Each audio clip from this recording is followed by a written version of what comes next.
the results across the Big 12 were everything that Brett Yormark promised when he beat the podium and said that this is the most competitive conference in the entire country. So, number 21, Arizona State takes down number 14, BYU by 5 points.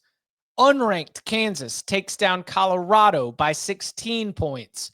Iowa State goes to Salt Lake City. Oh, and gets caught in a barn burner, but escapes by 3 points, 31-28. TCU, lurking there in the grass, improves to 7-4 with a win against Arizona. Texas Tech at Oklahoma State, a game that I said no thank you to. Maybe I should go back and watch. It was 56-48. There were 41 points scored in the fourth quarter. I did not see a lick. I'm not going to allege it was good, but it wasn't good football. It was rookie or freshman level video game football. That sounds about right. West Virginia's bowl eligible. How about you, Neil Brown? And Gus Malzahn. 31-21. Baylor improves to 7-4. And then Kansas State, after 2 straight losses, finally gets its mojo back, 41-15 against Cincinnati. So that is an entire slate of competitive and interesting results. But let's start with Arizona State. All right. Why does this keep happening? Why do the Sun Devils have all of these like untimed downs and know there was actually 1 second left on the clock? And why did Arizona State bungle the last 50 seconds? Like, why did they not do a better job of being able to not have to say, you know what we're going to do? We're going to run around and throw the ball in the air and hope that the official starts the clock on time so that it expires on this 4th down try. Listen, it's certainly not the first time an Arizona State student finished prematurely, and it will not be the last. It was fun. It was crazy. It was the Big 12. I mean, you mentioned all the scores in this league today. That's what the Big 12 is. We really don't know. They released the tiebreaker things, and I think it's if there's the 4-way tie at the top, like all these teams win next week, then it's Arizona State, Iowa State. Correct. If they all lose, it's Arizona State, BYU. I feel so. I guess Arizona State has kind of clinched it. I don't know. It's fun, silly, stupid football, and I feel like the end of the game was just a significance or just kind of reflection of what this league has been.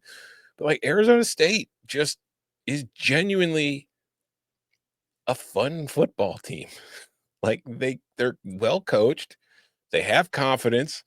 They believe in themselves. They have a little muscle hamster of a running back in Cam Scatabo who's able to just pound away at teams. He had another typical Cam game, 28 carries, 147 yards, 3 touchdowns.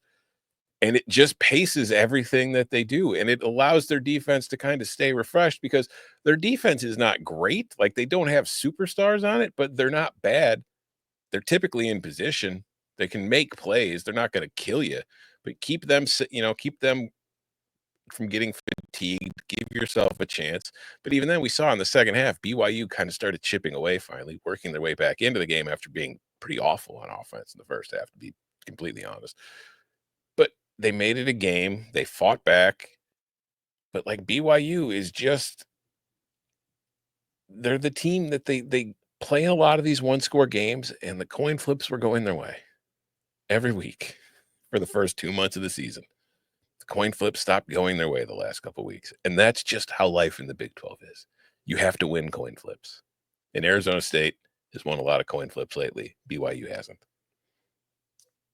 So according to the tailgate, if everyone loses, and for context here, so Arizona State, BYU, Iowa State, and Colorado are all currently tied with a 6-2 conference record heading into the final week of the season. You've got Baylor, Kansas State, TCU, and Texas Tech, and West Virginia all at 5-3. 1 game back. That is 1, 2, 3, 4, 5, 6, 7, 8, 9 teams within 1 game of each other in the conference standings. And according to the tailgate, and I'm going to go ahead and trust them there. If Arizona State, BYU, Iowa State, and Colorado all lose, it's Texas Tech against Baylor for the Big 12 title.